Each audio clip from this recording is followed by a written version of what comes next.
So it's my pleasure to introduce Dr. Ben Turner, who is at Texas A&M Kingsville, and so he's going to do a kind of an overview of the program and how this project came about. And so I'll turn it over to you. Well, good morning, and thank you for that introduction, Dr. Payne, and the opportunity to be here. I just wanted to make a couple opening comments to introduce the students and their project. Many of you are aware of our King Ranch Institute for Ranch Management program down at Texas A&M University, Kingsville. The program was started just over 20 years ago in 2003 to commemorate the 150th anniversary of the founding of King Ranch. And the foundation from a teaching standpoint is a systems approach, and a systems approach is integrated into the mission and vision of the King Ranch Institute, that is to sustain our ranching heritage through education, innovation, and outreach.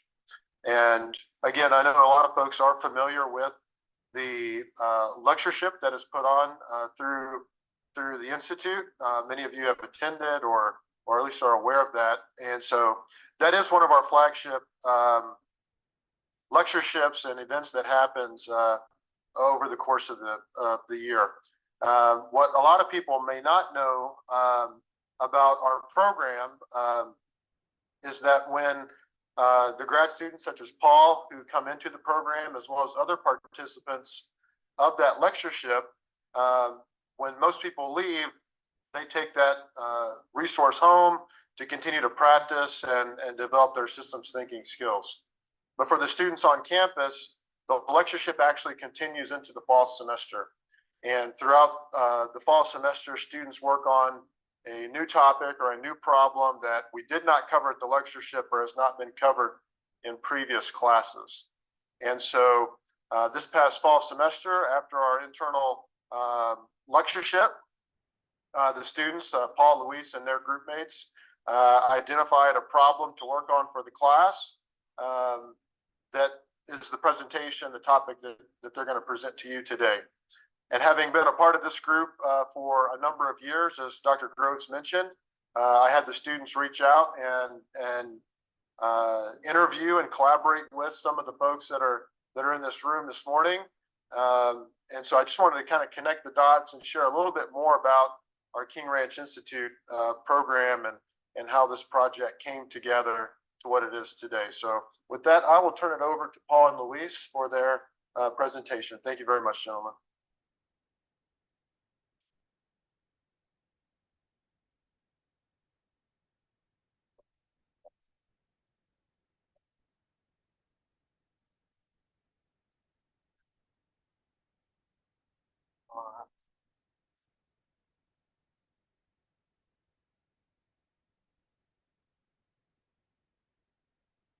Well, so yes, my name is Paul Quin, and I am a first-year student at the King Ranch Institute for Ranch Management.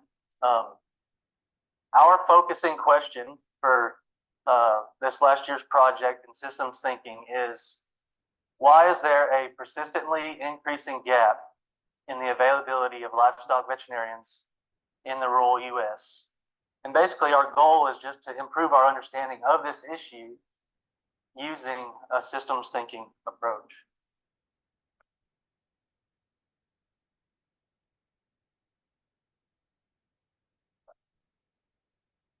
Is it the right?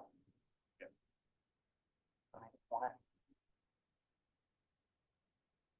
Right. Okay, perfect. So to introduce this issue, here's a map from 2007 in the American Veterinary Medical Association Journal. Basically, the flags denote counties without any food animal veterinarians in the U.S. And the colors of the flags represent the populations of food animals in that county. Red flags are greater than 25,000 food animals. White is between 5 and 25,000 food animals. And then blue is less than 5,000 food animals. So this map was one of the first resources we found, basically introducing this issue to us, suggesting that there is an issue. And then one thing I want to point out about this map is basically the center of the country, the Great Plains region, where most of the beef cattle is produced, you have many red flags.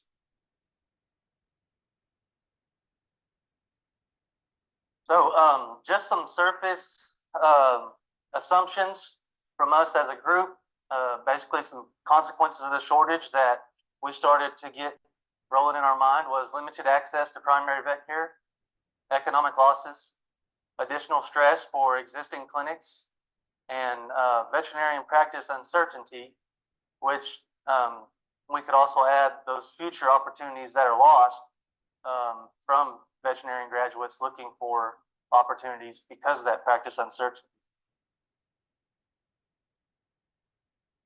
We would like to acknowledge some previous work. Jumper and others in 2022 in their producer survey basically found that food animal veterinarians are influential in decisions surrounding health and treatment information for producers. Producers are more willing to pay food animal veterinarians for analysis of health and production records when basically these three things occur. Operation records treatment data, the operator has a postgraduate education, and that cow-calf operation is not a primary income source. On the other hand, we do also have another point that they found was larger operations, or when cow-calf is primary income source, that food animal veterinarians are influential as well in cow-calf management decisions. Some more previous work that we want to acknowledge is Navarre and others. Their development of a macro level causal loop diagram, putting both endogenous issues and exogenous issues into that diagram. Some of the endogenous things were veterinary school curriculum changes and the profit potential of food animal veterinarians. Some of those exogenous forces included urbanization, food prices, tuition costs, and percentage of students with food animal veterinarian interests. Growolution and others identified fixes that backfires and shifting the burden archetypes that captured individual food animal veterinarian financial challenges and responses. They also found that practices focused on maximizing financial well-being can erode their responsiveness to client needs, and that investment in new skills is needed to diversify their service offerings so that their business would have more relevance and capacity to bring in more clients. This work was very influential for us in just the development of our project.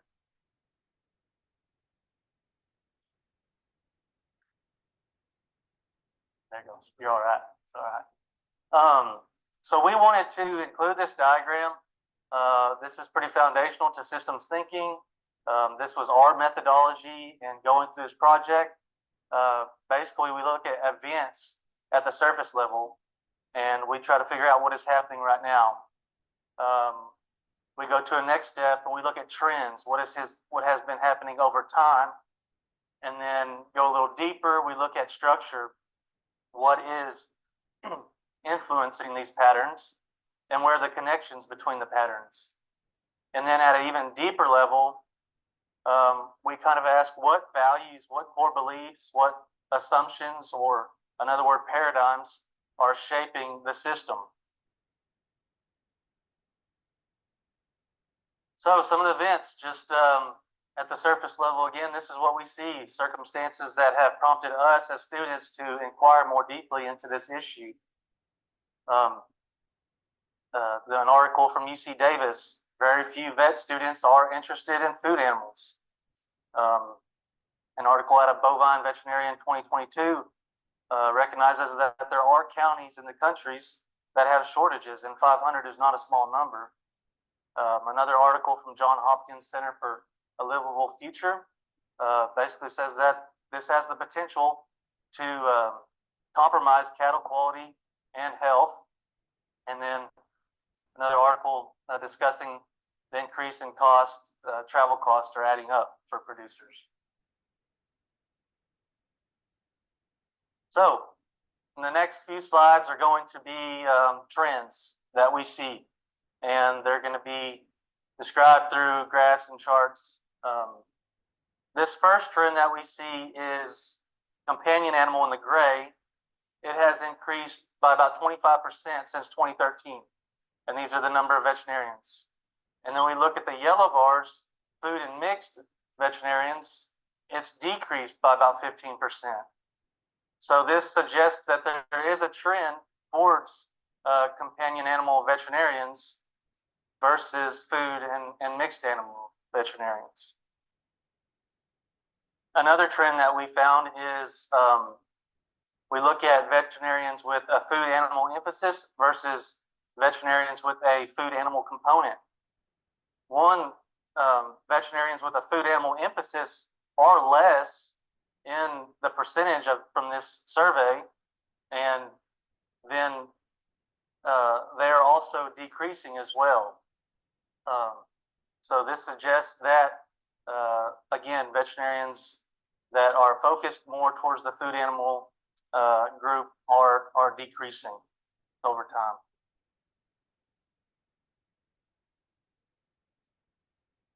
This graph shows a little bit longer time period from 1980 to 2020, basically the total enrollment at U.S. colleges of veterinary medicine. So it shows an increase of enrollment.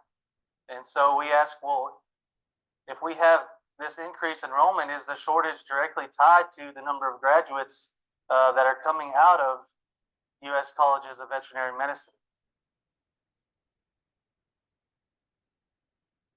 Another trend that we found was this enrollment by gender. It's a very interesting trend, one that I was not aware of in studying this issue, but essentially we have 1970 right here. Male is dominating the enrollment at U.S. veterinarian colleges, and now presently it's female that is dominating the enrollment. And so this definitely affects perception of graduates from coming out of colleges on if they're going to choose companion animal or food animal practice. Another trend that we see that's not surprising is average annual tuition and fees continue to increase. And then I want to focus on this one for a minute. This shows that increase as well, but it captures more of maybe that veterinary group because the veterinarians, again, are graduate students and they spend a much more longer time period in school than undergraduate students. And this shows that increase in being a graduate student from an undergraduate student of how much debt they incur. And it's much more debt that a veterinarian student is going to have to incur through loans in order to obtain that degree and that education. This trend kind of shows a little bit of that last slide, but it looks at that gap between income and debt, that debt-income ratio, and it basically shows since 2001 to 2020, that gap has increased. And so when we look at this this trend, we ask ourselves, well, this definitely impacts the direction that a graduate is going to go. And do they perceive that companion animal will bring them a higher income to lower this gap, or do they perceive that food animal veterinarian practice will be a higher income to lower this gap? But the goal is for most students is to try to find that gap to be lowered, which is going to direct them to different practices. It'll also direct them to different areas when we look at urban versus a rural setting from graduates. Another trend that we see is the number of all cattle and beef cow operations have declined over time. This definitely relates to a food animal practice and the number of clients that are potentially out there for them to serve and to receive business from. Another trend, I believe this is our last trend. Basically, this just shows the efficiency of the beef cattle industry. The red line is commercial beef production, and the blue line is January 1 inventory. So you see the inventories are somewhat the same, but yet beef production is still very, very high. And so this relates to the efficiencies in the beef cattle industry. And some of those efficiencies have been BQA and other health standards that have been promoted through education, where maybe some producers don't necessarily need that food animal veterinarian because of that education they have now, which just relates back to the efficiency of the beef cattle industry. Turn over to Luis. Oh, yeah.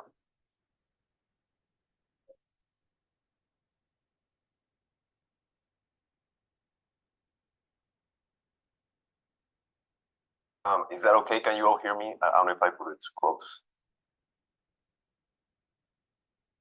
Okay. Well, okay. Well, once again, I'm Luis, and as we have reviewed the trends and the surface events that have led us to actually take a look at this issue in particular, we delve deeper and try to understand the structure. Why do we do structure? We do that because we recognize that the events and the trends and patterns are not a result of linear processes that work independently, but rather they're the result of interconnected systems that are tightly coupled together. So because of that reason, it's very difficult or almost impossible to try to understand the events at the individual level. If we try to make decisions or we try to make predictions based on isolating each of the events and try to address them separately, it's very likely that we will find ourselves with fixes that backfire or many other forms of unintended consequences. So we ask ourselves, for the shortage of veterinarians, what causes these trends to arise or persist over time? It's because of structure and all of the components that interact with each other. These can be physical components or also intangible things, such as policies, such as stakeholders, such as restrictions, incentives, other things of that nature. And in essence, structure drives behavior. So in our case, we're going to be looking at structures relating to the education system, to the production side, to the veterinarians and the way they cope with the shortages, and many other components, including population dynamics, socioeconomic factors, and so on. So how do we actually come about building the structure for our case? Well, we use a causal loop diagram. I'm sure a lot of you all are versed very well on this topic, perhaps much more than we are, but we want to make sure that everybody is in the right page. So a causal loop diagram is basically composed of variable names and then links that have a causality that can be proportional or inversely proportional. So for example, here we have the variable names of population, birds, and bird rates. As population goes up, there's more birds, so that's a positive correlation. Then as birds go up, population goes up as well, so that's a positive correlation right there. And because of the polarity of these connections, we have a reinforcing loop. As I mentioned before, in the structure, we have processes that either push back or reinforce. In this case, we see that this is a reinforcing process. And what it allows us is that we can observe all of the variables, their connections, and their outcomes, whether reinforcing or balancing, at the same time. So we have to create a global picture of the problem in order to properly understand it and see where our potential interventions would end up with the ripple effects in the long term. So this is our full CLD that we created. So it's a little bit overwhelming as you see it just all of a sudden, but bear with us, we have a condensed version that will allow us to walk through it. But just to capture the main idea, we try to illustrate the reinforcing processes that create the behaviors that we saw on the previous patterns. And so we try to separate them by different categories, including the relationship between veterinarians and producers, the interventions that we have already in place, the university system, the drift towards urbanization. And so all of these interacting factors ultimately create the results that we've seen on the events, the surface events, and the trends, because as systems thinking advocates, we think that the systems yield exactly what the systems are designed to do. And so with that in mind, we took all the events, found background information, did interviews, and based on that, we came up with all of these names. But then to walk you through the main ideas that we try to communicate through these causal loop diagrams, we can start here with the vet school graduates. So they're the initial input to the whole system. That's where we decided to start. So as we have vet school graduates, some of them will go to food animal practice. So we have the positive correlation between vet school graduates and food animal veterinarians. Likewise, if there's less graduates, there's going to be less food animals veterinarians. So as we have more food animal veterinarians, we establish and sustain more clinics. And this has two effects in that more clinics will simultaneously, in different proportions, but simultaneously make rural communities more attractive because they create jobs, they create more invigoration for the economy, and then also we increase exposure of young people to clinics because people who live in these communities will be exposed to practitioners and the clinics and the work that they do. And so with a certain delay, the attractiveness of rural communities and the exposure of young people will eventually create more applicants for rural areas. Now, we have to clarify that not all of the rural applicants for vet school will eventually go into food animal practice, but overwhelmingly, they tend to be more leaning towards the food animal side rather than companion animals, whereas the reverse is true, where urban applicants tend to go more with the companion animals. And in our complete model, we make that distinction that a fraction of them, regardless of their origin, will go to one area or the other. But for simplicity, we illustrate it like this, where we assume that all rural will go towards food animal and then all urban will go towards the companion animal. So that's the logic that we're using for this simplified model. So then we assume rural applicants will be enrolled in vet school, and that with some delay, because it takes quite a few years to get graduated, that's going to increase the graduates. So all of this creates two reinforcing loops. One of them is a rural community, quote unquote, pool, which is the attractiveness attracts more applicants, and then as there are more graduates, there's more clinics, and then that further reinforces the attractiveness. And then we have the veterinarian growth loop, which is this whole loop kind of like scaled back the bigger picture. And so all things kept the same, they should produce more and more food animal veterinarians. However, the reality is that there's another loop embedded in it, and that is the companion animal veterinarians. Very much the same process as the previous one. They have their own graduates, they create their own clinics. We just kind of shortened it a little bit to make it fit on this small slide.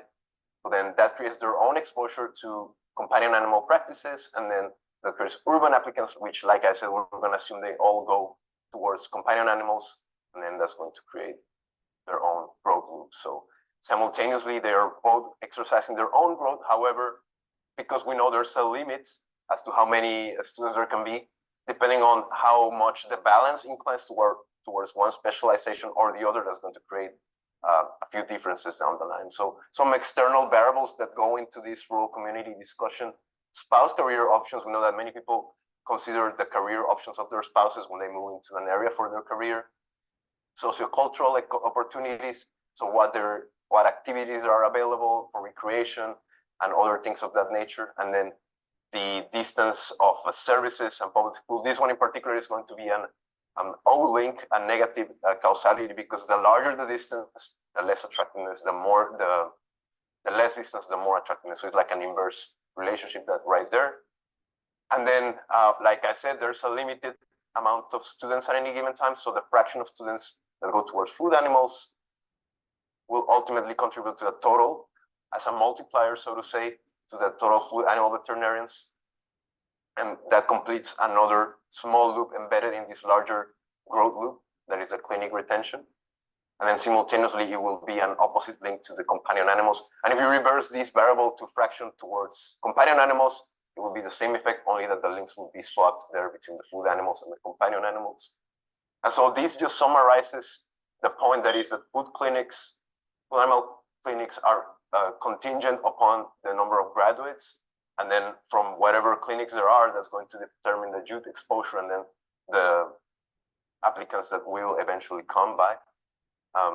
Also, the presence of the companion animals is a balancing loop that limits the growth. So like I said, there's a limit. So that's balancing loop is going to limit the extent to which the growth loop actually goes. So that's going to keep it on check. So simultaneously, the food animal clinics are also influenced by the industry, not just the side of the education system. So here we can start to describe the industry by the variable name that is the ag productivity. So depending on how efficient we become, there's going to be more unfulfilled livestock industry. When we're more productive, as we saw with Paul's explanation of the trends, we have a phenomenon of consolidation where there's less individual operations, but we have actually a higher productivity on each one. So we produce more pounds with less animals and also with less operation.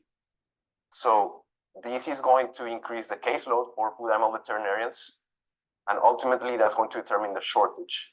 So the way we perceive the shortage is that there's a certain number of animals that need service and there's a certain number of practitioners available to cover them. So that's going to determine the total shortage. You can see how the clinics counter the shortage. You can see how the caseload increases the shortage. And so depending on the shortage, veterinarians are going to invest in their infrastructure to try to optimize their operations. That's going to be in the form of either technology adoption or hiring more supporting staff like technicians. And eventually, with some delay, that's going to enhance their ability to cover cases, which is going to counter the demand, the caseload, and consequently going to lower the shortage. And so this is a balancing loop to this process of the shortage on the side of the veterinarians, but then simultaneously, not at the same pace and not at the same extent, it's its own thing, but there's also the producer's coping mechanisms. As there are less veterinarians available and the service becomes either expensive or unpractical or not as swift as they would like it to be, they develop a coping mechanism that ultimately leads to them being reluctant to further hiring food animal veterinarians, which is detrimental to the formation and sustainability of clinics. So this is a producer adaptation mechanism. And this adaptation could take many forms because every operation is unique. It could be that maybe some of them just contemplate certain losses of life, or they find ways to minimize disease, or they find ways to have somebody in place that can carry out a lot of the day-to-day things that maybe a veterinarian would have done previously. So just a variety of mechanisms all encapsulated in that loop. So as producers cope with the lack of veterinarians, so this could be either at a faster pace than what veterinarians can actually catch up and improve their infrastructure. That's going to increase the capacity of the industry as a whole. This capacity is also influenced by the quality standards of the industry and also the animal productivity that we mentioned earlier. And so as the industry is more capacitated to withstand their own operations and they find ways to go about their business, the actual unfulfilled service demand decreases. So in theory, that should also decrease the demand. And this is like it is symbolized with the delay. This is a long-term process, and that's going to, in the long run, maybe decline the real need for veterinarians. So the main idea on this particular part is that perhaps the urgency that we feel for veterinarians may not sustain itself quite as long as we might think. So also from the food animal clinics, we touch a little bit about the graph that Paul mentioned about the debt to income ratio. Income is not increasing nowhere near as high as the acquisition costs are. And so obviously this is detrimental to the infrastructure investment. And then once again, it's going to work against our interest in trying to catch up with the industry demand through investment in infrastructure. So this is sort of the general picture. And then this, of course, creates another reinforcing loop that as financial pressure increases, there's going to be less investment, and then less veterinarians, more shortage, and then all of this contributes to bigger constraints with time to fulfill the demand. So as we move on from the structure, we delve deeper into the issue. As the saying goes, the ocean gets deeper the further you walk into it. And at some point, we're going to find ourselves with the mental models, which are deeply held assumptions and images of how the world works and how we actually interact with the world. That's a quote from Peter Senge. Some of you might know this person. And oftentimes we are unaware of how our own mental models shape the way we take decisions. And if we find a way to tap into these mental models and change them, considering all the structure we've discussed, they could be potentially very high leverage. So just for our case, what we did was we compiled opinions from many stakeholders that we believe are relevant, and we put them side by side. And so, for example, educators think that more standards will yield better practitioners and better professionals in the industry. Graduates think, oh, I don't want to live in the middle of nowhere. I'm thinking about my spouse and my children, their school. Veterinarians who are on the rural areas who are livestock veterinarians, they're more about the lifestyle, and that's why they got into that career. Whereas urban veterinarians, companion animal veterinarians, they maybe like the career because of the animals. They love the animals, and that's why they're there. And then the ranchers and producers, their interest is to have quality help at low prices and in an accessible manner. So you can see they all have their own interests, and they're not necessarily convergent. Their interests might actually be detrimental to one another if they're all put into place at the same time, but we normally don't appreciate them simultaneously. So this is when we start talking about leverage points. There are places within a system where a small change can trigger big modifications in everything else. That's a quote from Donella Meadows, also another system thinking advocate. And so we have already some intervention strategies. One most people will know about is the veterinary medicine loan repayment program. And this we'll see how it will pan out on the actual causal loop diagram. And then we also have licenses being given to foreigners. So people from outside the country who come to do veterinary medicine here with a license. And this one in particular, we believe it lacks leverage because it's only really adjusting parameters on the system and not really changing any of the mechanisms that produce the outcomes and behaviors that we see that cause the events that cause problems with the shortage. So just to give you a bit of context about the licenses, I would keep my eyes on the yellow and the red graph. So that's the total of licenses given in Texas per year. And then the red one is the amount that is given to foreigners, so people from outside the country. You can see that from the 90s till the 2015, it's gone from 0% almost to actually 20%. So that's not a whole lot of people, but that's actually a great difference. And we could maybe see that they're pushing this further, not necessarily to tackle this issue in particular, but it's increasing. So that's the main point to take away from that. So these two interventions that I mentioned, they look like this on the actual causal loop diagrams. If there's a shortage, we give tuition reimbursement incentives, which in theory should counter the debt to income ratio. And that creates a new loop, a balancing loop that balances the burden of tuition debt. And then as we bring foreigner veterinarians, we bring some new units to the food animal veterinarian stock, but also simultaneously, we may bring some to the companion animal as well. So unintentionally, we may be reinforcing the companion animal growth with relation to the food animal as we bring more of them, because there's no guarantee as to where they're going to specialize in.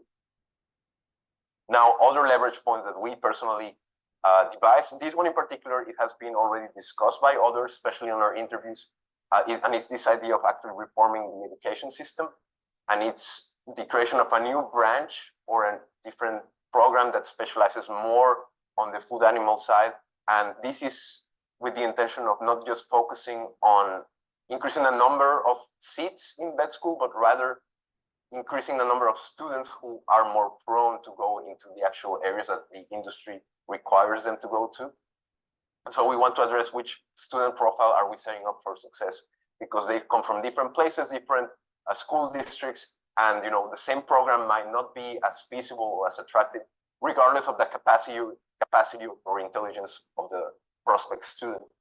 So this is what this would look like. It would be an external variable for our purposes here in this diagram, and it would influence the amount of rural applicants and also the fraction of graduates going towards food animal, because in theory, it would create a program that is more appealing for students in rural areas and the background that they carry with them. So other leverage points, these are more intricate, a little bit more deeper, in the sense that we are trying to adjust some of the underlying mechanisms of the system. So one of them is reforming the aim of the loan reimbursement program. And this would be actually giving some of the money not towards just being a resident in an area with a shortage, but rather rewarding you as a practitioner for investing in infrastructure or in new technology. And so also bringing the idea to address the rural community discussion. Funds that are not allocated should perhaps be used to support spouses that are connected to food animal practices. So this would alleviate a little bit of the detrimental effects of maybe the rural communities not being as attractive for career opportunities. And then another one would be to shift the focus on trying to attract people who already made up their mind. From our interviews, we realized that a lot of the people make their mind towards their area of specialty at a very young age, so like about 14, 13 years old. So we do not have a very good case for attracting people who are already in grad school. The focus should be with younger people, because that's the area where we can actually shape the minds of people and drag them into these areas that we need them for. And then we also had to reframe the criteria of the shortage. So this is the deepest one, because we're actually dealing with the paradigms or the mental models. So very quickly, this is what they would look like. So the first one about the reimbursement shift. So we would actually use the infrastructure investment as a factor to give out some of these funds. And so this would essentially shift the polarity of this loop and make it a reinforcing loop. And then also give some financial support to spouses. And that's going to increase the career options. And this will be a balancing loop to counter some of the financial stress or lack of opportunities for spouses, making the rural community more attractive overall. And then also, like I said, focusing more on the youth, maybe take some of these consolidated industry advantages and translate them into more opportunities for internships, apprenticeships for younger people. And that's hopefully going to be a pathway to expose more people to food animal clinics, or just in general working with livestock and being in this work environment, perhaps even to urban areas. So this will be a balancing loop that will balance out some of the lack of exposure that ultimately leads to the career choices.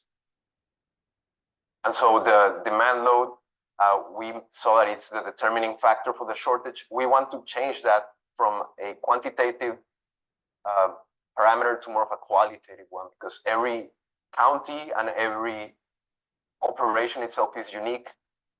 We got to eliminate that loop, that connection, and actually shift it from the actual unfulfilled service demand. So there may be a numerical discrepancy between number of veterinarians and number of animal units, but that does not necessarily mean that they're not well serviced.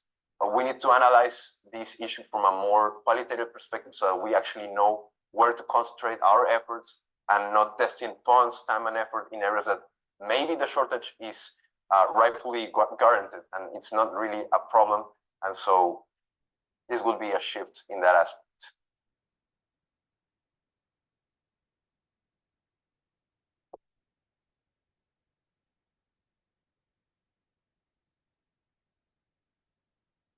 Yeah, so we want to acknowledge that we do have some strengths and weaknesses of our current model. Some of the strengths are those macro level feedback loops. We believe we do build off of Navarre and others in their model and their work in 2020 by endogenizing other exogenous elements. And we also believe that we expand and work with Garlution's model to include industry goals and producer level adaptations. Some of the weaknesses of the current model, we lack regional specific considerations, and within those regions we lack role of state and local socioeconomic factors such as culture and specific reasons why there is a shortage of vets in that specific area. Another weakness is that individual food animal veterinarian goals, pressures, and decisions are not well represented. And then to look to build on that further, what drives and motivates successful food animal veterinarians and how they adapt over time, we don't model that. There's too many complexities looking at the individual level, and but yet we definitely recognize that it's a powerful driver in the system.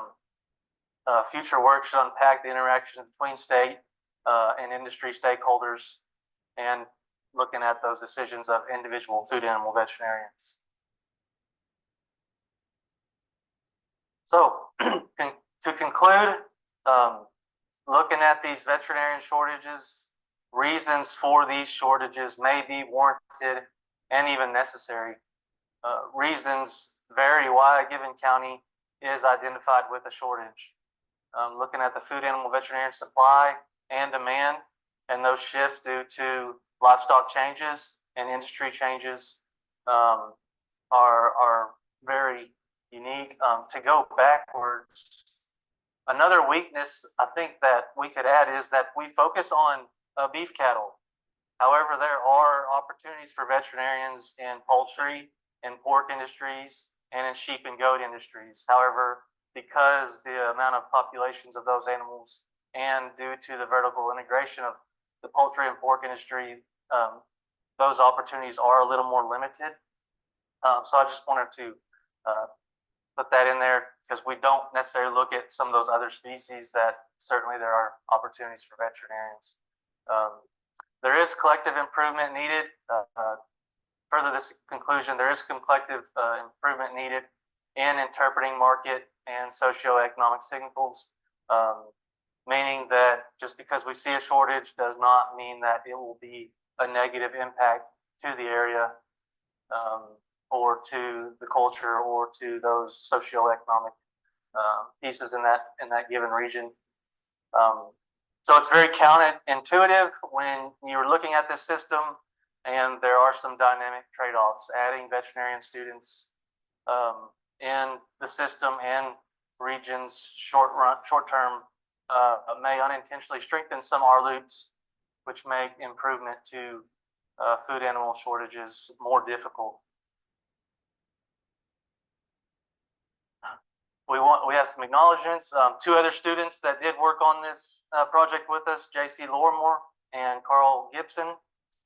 We express our sincere gratitude to Dr. Craig Payne, Dr. Brian Vanderlei, and Dr. Joan Groves. We got to spend some time on the phone with each of them, kind of hashing out some of these issues and getting to hear from them and their perspectives. We are very grateful for your time. Some of our references. And that's all we have. We welcome any discussion and questions or comments. And thank you all for listening.